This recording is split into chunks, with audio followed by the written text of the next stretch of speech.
So in this lesson, we are going to talk about the software side. Under the software, we are going to look at system software. And under system software, mainly we are going to start with operating systems. And අපි මේ පාඩමේදී ප්‍රධාන වශයෙන් මෘදුකාංග ගැන කතා කරනවා. මේ මෘදුකාංග යටතේ අපි කතා කරපු තේ යෙදුම් මෘදුකාංග සහ පද්ධති මෘදුකාංග තියෙනවා. මේ පද්ධති මෘදුකාංග යටතේ තමයි අපි මේ මෙහෙයුම් පද්ධති කතා කරන්නේ. Okay, note එක පුතාලා ලියා ගන්න අවශ්‍ය නැහැ. මම කෙටි සටහන් දානවා. අවශ්‍ය නම් සටහන් කරගන්න. මම note එක වෙනම පුතාලට share කරනවා. මම notes ලියවන්න අදහස් කරේ නෑ. මොකද මේක note ලියන්නම තමයි තියෙන්නේ. Right? So in this one, in this lesson, we are going to talk about couple of things. Let me discuss those things first. Right? So we are going to start with the boot in the computer. Right? We call it boot in the computer.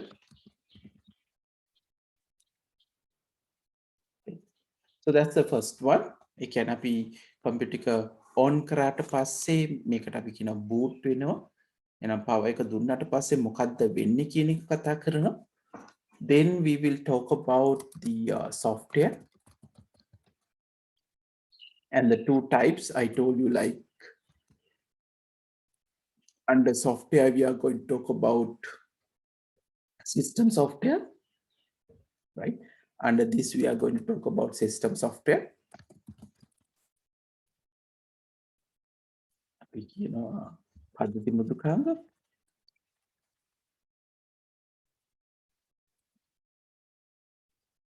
right? ඒකේ යටතේ තමයි මෙහෙම පද්ධති කියන එක. මේකත් යටතේ තමයි අපි operating systems එහෙම නැත්නම් අපි කියනවා මෙහෙම පද්ධති. right. ඔක තමයි අපි ප්‍රධාන වශයෙන් කතා කරන්නේ. මම කෙටියෙන් දාලා වශයෙන් කියන්නේ. ඊට පස්සේ අපි මේකේ යටතේ අය කතා කරනවා යෙදුම් මෘදුකාංග. හරි පද්ධති මෘදුකාංග කතා කරා. Then we are going to talk about application.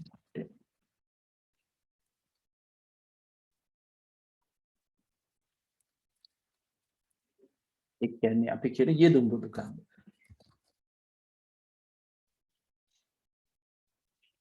right? ඒතර පද්ධති මෘදුකාංග කියන්නේ ප්‍රධාන වශයෙන් ප්‍රධාන මෘදුකාංග ගැන මම කියන එක තමයි අපේ පාඩම. යෙදුම් මෘදුකාංග කියලා කිව්වහම ඒ කියන්නේ අපි එක් එක් ක්‍රියාකාරකම් සඳහා අපි විවිධ මෘදුකාංග පාවිච්චි කරනවා. දැන් උදාහරණයක් විදිහට ගත්තොත් පුතේ අපි ලියුම් සකසන්න පොතපත ලියන්න අපිට word වැඩසටහන පාවිච්චි කරන්න පුළුවන්. ඊළඟට ගණිතමය කටයුතුට අපිට excel වගේ එකක් අපි කියන spreadsheet පතරුම්පත් කියලා පාවිච්චි කරනවා. මෙන්න මේ වගේ විවිධ අපේ අවශ්‍යතාවයන් වලට පාවිච්චි කරන මෘදුකාංග තමයි යෙදුම් මෘදුකාංග කියලා කියන්නේ. එහෙනම් අපි දල වශයෙන් මේ පාඩමේදී කතා කරනවා මේ පරිගණකයක් කොහොමද boot වෙන්නේ ආරම්භ වෙන්නේ කියන එක, මෙහෙයුම් පද්ධතිය කියන එක, ඒ මෙහෙයුම් පද්ධති වල තමයි අපි වැඩිපුර කතා කරන්නේ.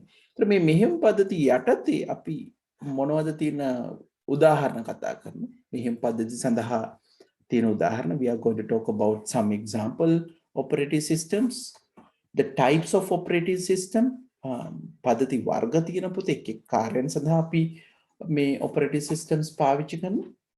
ඒතර අපි ඒක ගැන කතා කරන්න යනවා මේ පාඩමේදී. ඊළඟට මේ what are the services provided by the operating system?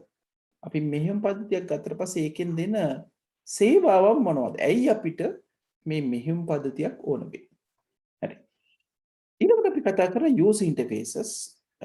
අපි කියන අපි පරිශීලක එහෙම නැත්නම් අපි පාවිච්චි කරන කියලා පරිගණනත් එක්ක සම්බන්ධ වෙන්න මොන හරි ක්‍රමයක් අවශ්‍යයි. අපි කරන්නේ දැන් උදාහරණයකට ලොගුණාට පස්සේ අපි desktop එක දකිනවා. මොකද්ද මේ desktop එක කියන්නේ? මේ desktop එකේ තියෙන මේ icon හරහා. එහෙම නැත්නම් අපි ගත්තොත් එහෙම mouse pointer එක හරහා තමයි අපි අවශ්‍ය විධාන අපි පරිගණකයට ලබා දෙන්නේ. ඒවට අපිට තියෙනවා මේ user interfaces එහෙම නැත්නම් මේ ඒ සඳහා සම්බන්ධ වෙන්න පුළුවන් ආකාර ගැන අපි මේ පාඩමේදී කතා කරනවා. ඊට පස්සේ අවසාන කොටසට එනකොට අපි utility software කියන එක කතා කරන කියන උපයෝගිතා මෘදුකාංග. ඒ කියන්නේ operating system එකක් තනියම වැඩ කරන්න බෑ. උදාහරණ Windows විතරක් තිබිලා මදි. තව ඒව ඕන වෙනවා. උදාහරණයක් විදිහට පුතාලගේ කම්පියුටර් එකට වෛරස් එකක් එන එක වළක්වා ගන්න අපි antivirus software පාවිච්චි කරනවා. Right? We are using antivirus software to prevent from getting viruses. Right? So these are helping operating system. මෙයා පුතේ මෙහෙම පද්ධතියට උදව් කරනවා. ඒ නිසා අපි කියන මේවා උපයෝගිතා මුදුකම් එහෙම නැත්නම් utility software කියලා. so මේ ගැනත් අපි කතා කරනවා. ඒ කතා කළ අවසාන කොටසදී අපි කතා කරන පොතේ පරිගණකයේ විශේෂ කොටස් ඒ කියන්නේ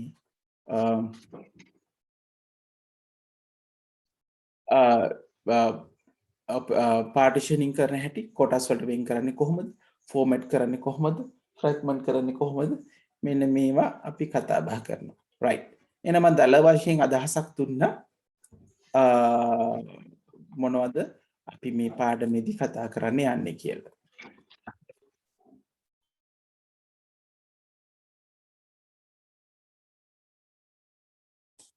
okay right let's start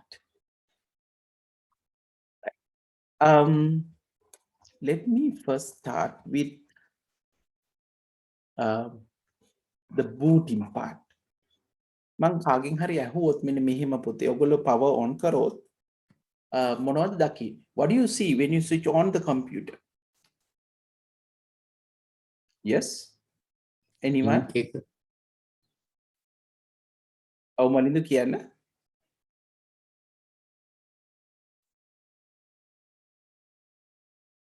පුතා ඔව් මම මොනාද කිව්වා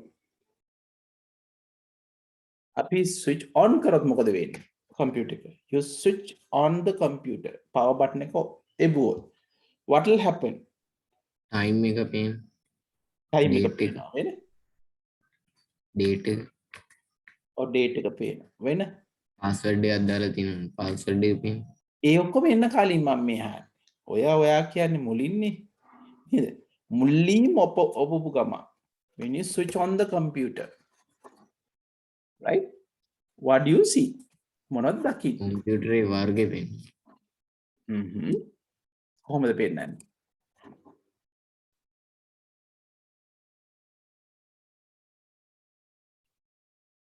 ඔව් පුතේ අනික් අය කතා කරන්නේ නැහැ යොනාලේ වල තියෙන බෝටින් process කියලා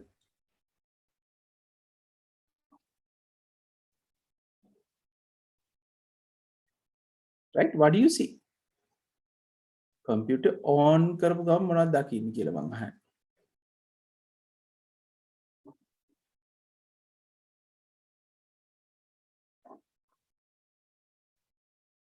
මම images කීපයක් දාන්න හරි දැන් මේ මෙන්න මෙහෙම ස්ක්‍රීන් ඔයගොල්ලෝ සමහරට දැකලා ඇති කළු පාට මෙන්න මෙහෙම ස්ක්‍රීන් එකක් එනවා දැකලා තියෙනවද have you seen this yes ඒක තමයි අංක 1 හරි පුතාලා on කරපු ගමන් මේක කම්පියුටර් වෙනස් වෙනවා පොතේ ඒ නිසා මට දෙන්න බෑ මම තව එකක් දෙන්න නිකන් සාම්පල් එකක් right මේ තියෙන මේ වගේ සාම්පල් ස්ක්‍රීන්ස් ඉස්සෙල්ලම Windows කියලා නෙමෙයිනේ දකින්නේ නේද you are not going to see Windows screen instead you see something similar to this right මගේ කම්පියුටර් එහෙම මේ එන විදිහ මම චුට්ටක් පෙන්නන්නම්කෝ මේකේ මගේ ගත්තොත් එහෙම නිකන් මෙන්න මෙහෙම එකක් තමයි දෙන්නේ මගේ කම්පියුටර් එකේ මෙන්න මේ විදිහ එකක්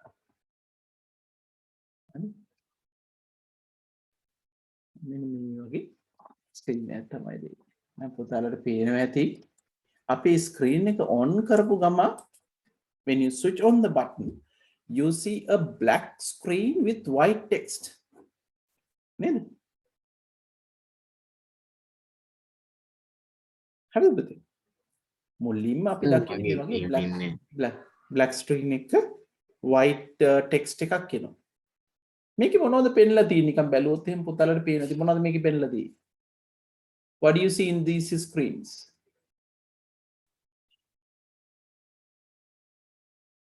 oh CPU yes it will give you the processor details are given here නේ සාමාන්‍යයෙන් ඔයගොල්ලෝ බැලුවොත් මේ ඔයාලගේ තියෙන processor එක මොකද්ද කියන එක තියෙනවා මේ මම තියෙන ටික පරණ screen මට පේන විදිහට අලුත් ඒවල ඇත්තටම මේ black screen එක නිකන් තප්පර දශම ගානකින් යනවා මොකද අපිට පේන්නේ වේගවත් right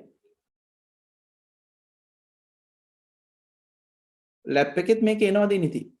එකම ප්‍රශ්නේ තියෙන පුතේ අපිට පේන්නේ ලැප් දැන් අලුතෙන් අපි ලැප් එකක් ගත්තොත් මේක ගොඩක් ෆාස්ට් නේ. ගොඩක් ෆාස්ට් නිසා මේක අපිට ඇහැට පේන්නේ නැති ඉක්මනට එනවා. මේක ගොඩක් හොඳට බලන්න පුළුවන් ටිකක් ස්ලෝ කම්පියුටර් එක තමයි. හරි? මම මේකෙන් කියන එක අදහස් කරන්නේ මේ ස්ක්‍රීන් එක දකින්න හැම එකක්ම ස්ලෝ කියලා. හරිද? But what you see here is a black screen with white text like this because it will run before the operating system. දැන් පුතාලගේ තියෙන්නේ Windows වෙන්න තියෙන්නේ. How many of you are having Windows machines?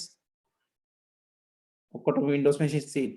chat එකේ type කරන්න පුතේ ඔයාලගේ Windows version එක දන්නවනම් මොකද්ද තියෙන මෙහෙම පද්ධතිය මොකද්ද තියෙන්නේ? Windows 11ද, Windows 10ද, Windows 7ද, Windows XPද?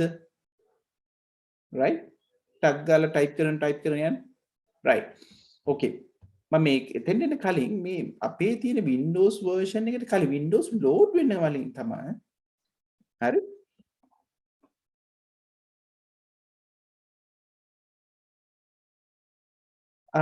මලිදු මම මගේ එක පෙන්වුවේ නෑ. මේ ඔක්කොම පුතේ මම pictures ගත්තේ. මගේ ගන්න විදිහක් නෑ මම වෙනම ගන්න ඕනේ පුතේ. Right, good. මට දල වශයෙන් පේනවා හැමෝගෙම Windows 7, Windows 10 machines තියෙනවා. හොඳයි. කිසි ප්‍රශ්නයක් නැහැ පුතේ. ඒ කියන්නේ ඕගොල්ලෝ දන්නවා ඒක තමයි මෙහෙයුම් පද්ධතිය. හැබැයි මේ මෙහෙයුම් පද්ධතිය එන්නේ ඉස්සරහ කොටසට තමයි අපි ඔය booting කියන එක කියන්නේ. right boot වෙනවා කියන එක කියන්නේ. පුතාලා මේ ස්ක්‍රීන් වල දිහා බැලුවොත් මේකේ පොදු වචනයක් තියෙනවා BIOS කියලා. හොඳට බලන්න. basic input output system. right දැන් මෙතන ගත්තොත් මෙතන මට පේනවා BIOS version එක දීලා තියෙනවා මේකෙදි. right මෙතන ගත්තොත් පුතේ මෙතන තියෙනවා BIOS version එකක් දීලා. right ඒ කියන්නේ මේ මූලික පද්ධතියක් තියෙනවා. මෙහෙම පද්ධතිය එන්න කලින් අපි මූලික පද්ධතියක් තියෙන ඒ මූලික පද්ධතිය තමයි ක්‍රියාත්මක වෙන්නේ. So when you switch on the computer, what will happen is there's a small program BIOS. Usually this program is stored inside the microprocessor. No, it's inside the ROM chip. And this is called BIOS basic input output system. එතකොට මේකෙදී වෙන්නේ ඔයගොල්ලෝ switch on කරපු ගමන්ම මේක තියෙන්නේ ROM chip එකේ. මම ඉස්සෙල්ලා වැරදිලා කිව්වා processor කියලා. ROM chip එකේ සාමාන්‍යයෙන් පරිගණකය මේ නිෂ්පාදනය කරපු එක්කෙනා තමයි මේ වැඩසටහන දාන එක අපි විවිධ වැඩසටහන් ගන්න. එතකොට ඒ වැඩසටහන ක්‍රියාත්මක වෙනවා. right basic output input system. මේකේ එයාගේ ක්‍රියාකාරීත්වය තමයි එයා චෙක් කරනවා මේ හැම දෙයක්ම පරිගණකයට සම්බන්ධ වෙලා හැම දෙයක්ම ක්‍රියාත්මක වෙනවද කියලා. So using BIOS it will check whether all the peripheral devices, all the other devices which connects to computer are working properly. හරි? අපි ගත්තොත් keyboard එක, mouse එක, RAM එක මේවා වැඩ කරනවද කියන වැඩ කරන්නේ නැත්නම් මොනවා හරි ප්‍රශ්නයක් තියෙනවා නේද beep සද්ද ඇහෙනවා. එහෙම ඇහිලි තියෙනවද? කම්පියුටර් ඔප් කරනවා බීප් සද්ද ඇහෙනවා ප්‍රශ්න ආව වෙලාවට කම්පියුටර් වැඩ කරන්නේ නැති වෙනකොට ඕන් අපි දන්නවා බීප් සද්දයක් දෙයක් આવුත් so there might be a problem නේ මොකක් හරි ප්‍රශ්නයක් තියෙනවායි කියන එක අපිට ඉන්ඩිකේට් කරනවා මේ අතර මේ ශබ්දවල තේරුම් තියෙනවා හાર્ඩ්වෙයාර් පැත්තගෙන බැලුවොත් පුතේ මේ බීප් ශබ්දය කොච්චර වේලාවක් එක ක්‍රියාත්මක වෙනවද ඒකේ තියෙන pattern එක අනුව it will give some indication for the users what the problem might be. මොකද්ද ප්‍රශ්නේ කියන එක පුතේ දල වශයෙන් මේ શબ્දයෙන් අපිට හඳුනා ගන්න පුළුවන් වෙන්න ඕනේ. right. අපි steps ටික කතා කරොත් what will happen?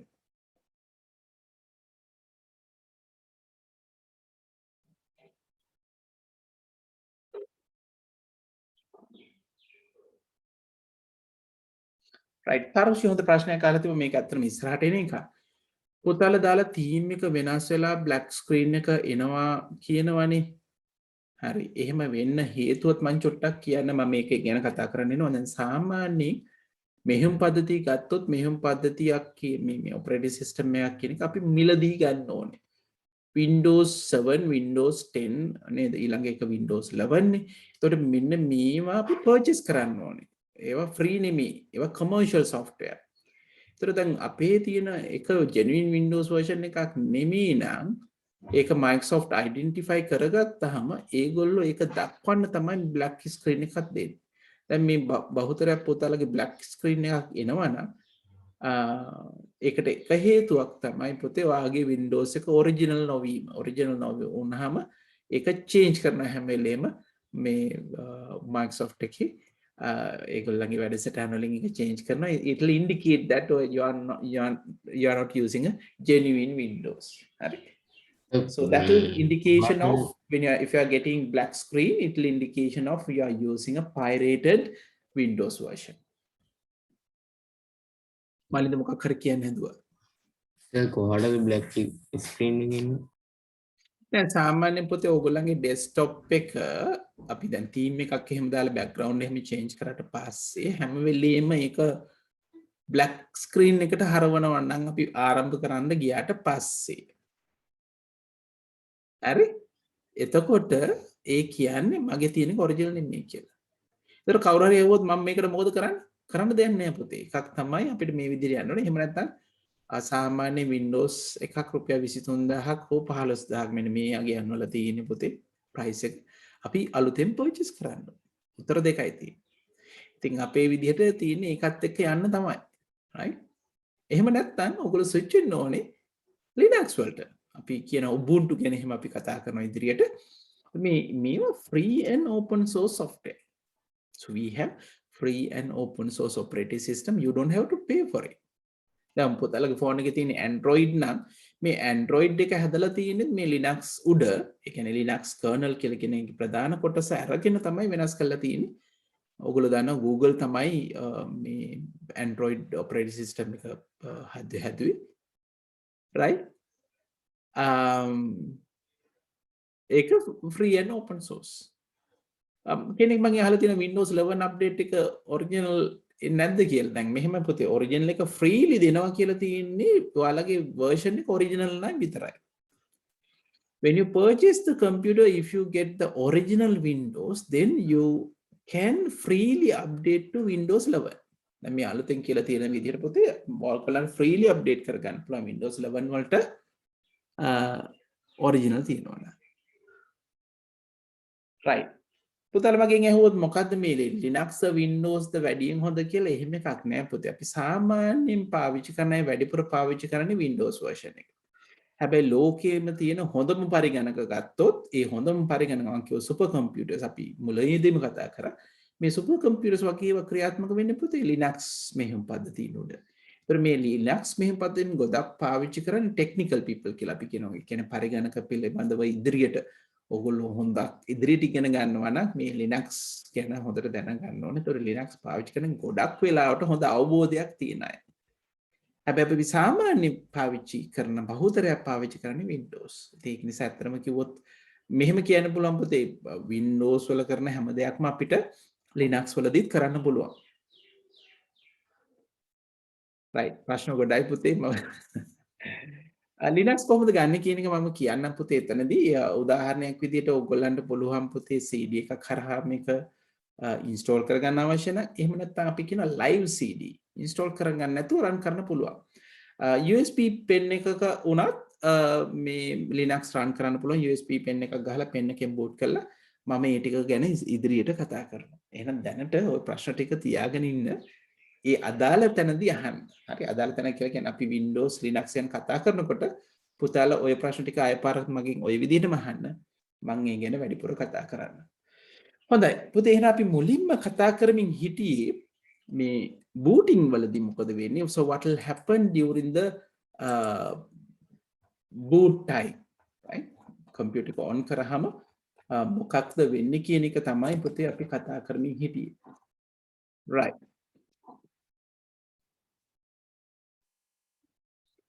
අනිෂ්ක තව ප්‍රශ්න ගහලා තිබුණා මම ඒකට උත්තර දීලා ඉන්නම් පුතේ.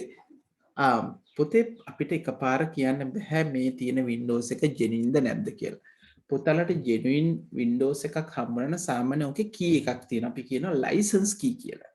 පුතාලට license key එක දෙන්න ඕනේ. මෙන්න මේකයි කියන එක. හරි?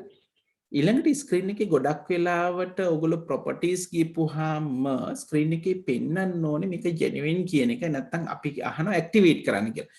ඔන්න මෙන්න මේ මැසේජ් එක කියනවනේ ඇක්ටිවේට් කරන්න කියලා මැසේජ් එක කියනවනම් ගොඩක් වෙලාට මම හිතනවා ඒක ජෙනුයින් නොවෙන්න ඕනේ. මොකද ජෙනුයින් එකක් අපිට ඇක්ටිවේට් කරලා දෙන්නේ. ඒ කියන්නේ අපි ඒකට අදාළ ලයිසන්ස් එක බලපත්‍රය ගත්තට පස්සේ ඒගොල්ලෝ ඇක්ටිවේට් කරන ඒගොල්ලෝ රෙජිස්ටර් කරගන්නවා.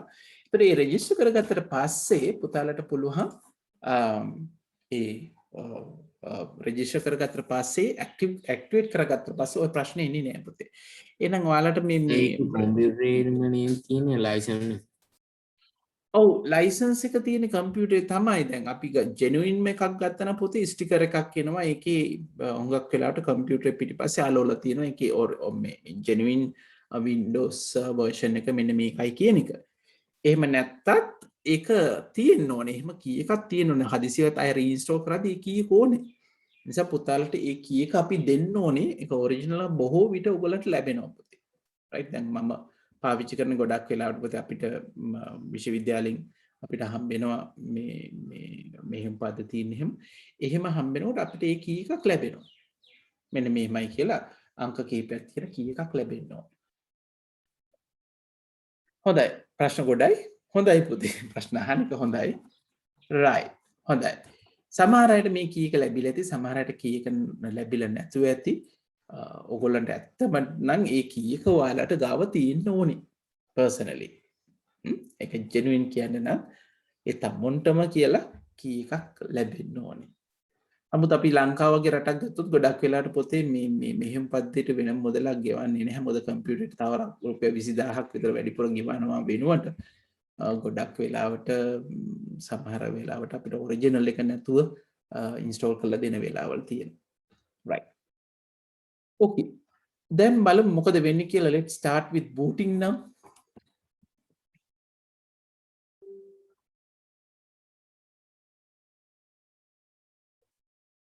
කාවින්ද අහලා තියෙන ඒ Windows active කරේ නැහැ කියලා වැටෙන්නේ. ඉතින් active කරලා නැහැ කියන්නේ පුතේ ඒක ඔයා මෙහෙම active කරනවා කියලා කියන්නේ අපේ මේ පරිගණකය හැම වෙලේම Microsoft server එකක් එක්ක communicate කරනවා. අපිට ඒක prevent කරන්න බෑ. දැන් උදාහරණයකට අපේ පරිගණකයේ තියෙන්නේ pirated version එකක් නම් ඒ pirate version එක අපිට වෙනස් කරගන්න බෑ. එහෙමනම් අපි අලුතින් genuine Windows එකක් install කරගන්න ඕනේ. කළා ඒගොල්ලත් එක්ක ඒක register කරගන්න ඕනේ. අපි ඒක තමයි මේ activate කරනවා කියලා කියන්නේ. activate කියලා කියන්නේ ඕගොල්ලන්ගේ key එක genuine key එකක්ද කියලා verify කරගන්නවා අපි ඒ අදාළ Microsoft එකේ. right.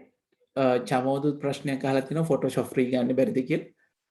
පොතේ Photoshop වෙනුවට Photopia කියලා තියෙනවා ඔයගොල්ලන්ට ඕන නම්. එහෙම නැත්නම් GIMP තියෙනවා ෆ්‍රීලි ගන්න. අපි GIMP කතා කරනවා ඉස්සරහට.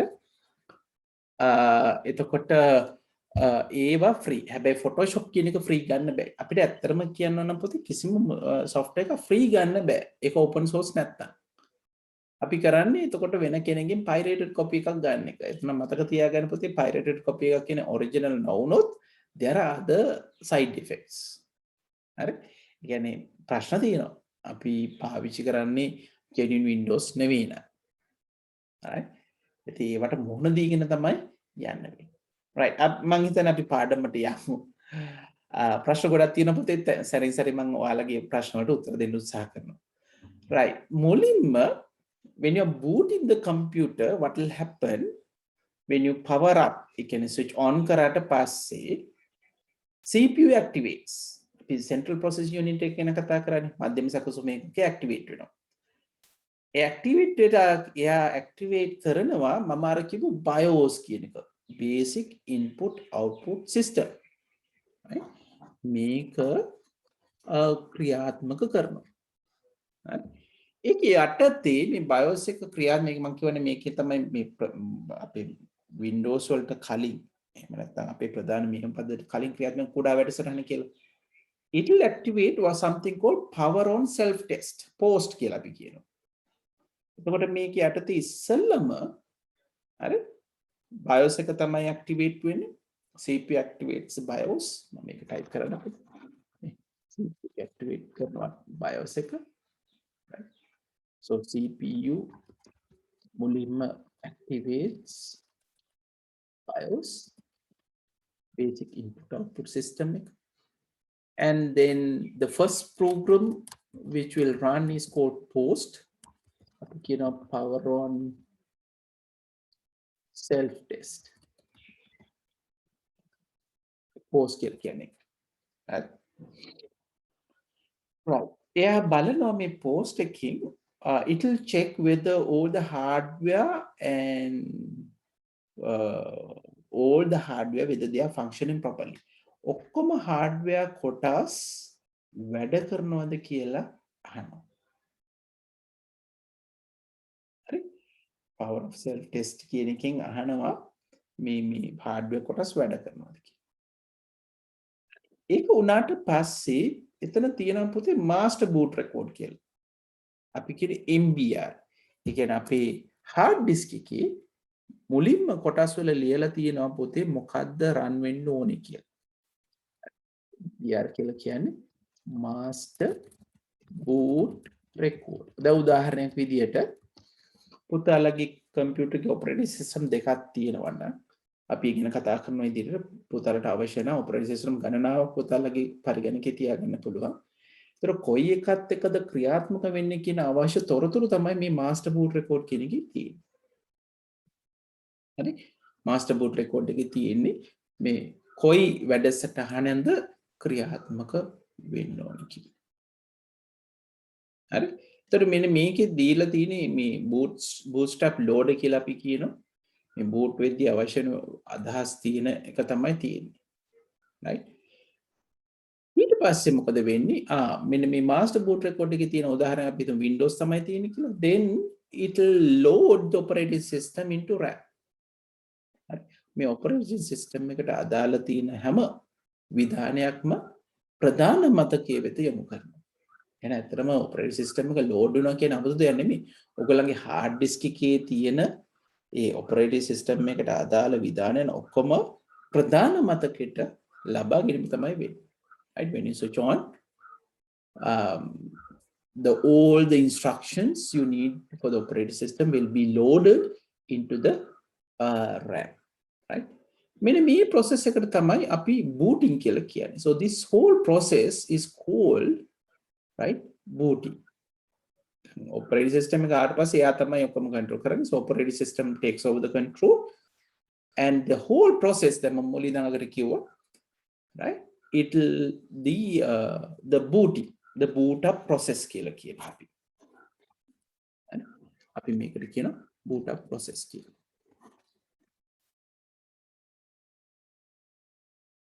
Any questions? මේ boot up process කියන මොන හරි තියෙනද පොඩි තව දැනගන්න?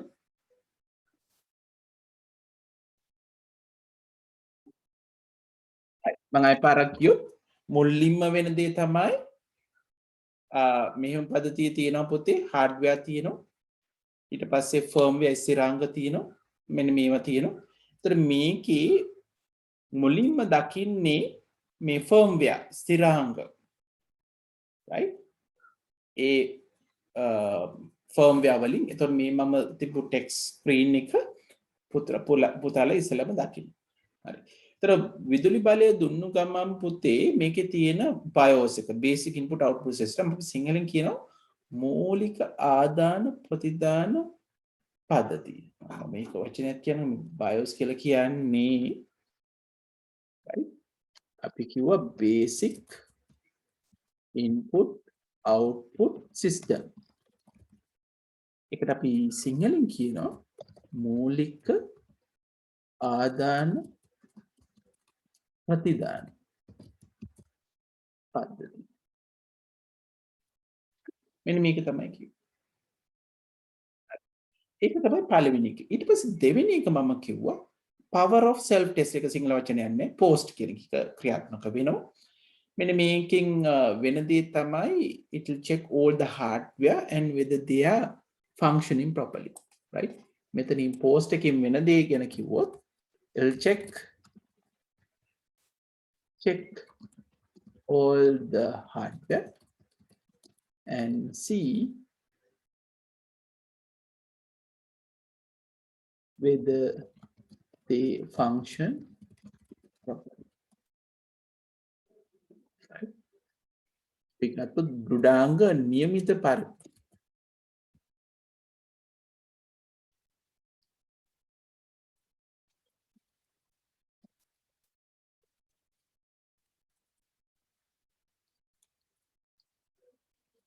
Okay, so we discussed the first thing what will happen. CPU activates the BIOS and then it will work on the power of self-test. දෘඩාංග නියමිත පරිදි ක්‍රියාත්මක වෙනවද කියලා බලමු.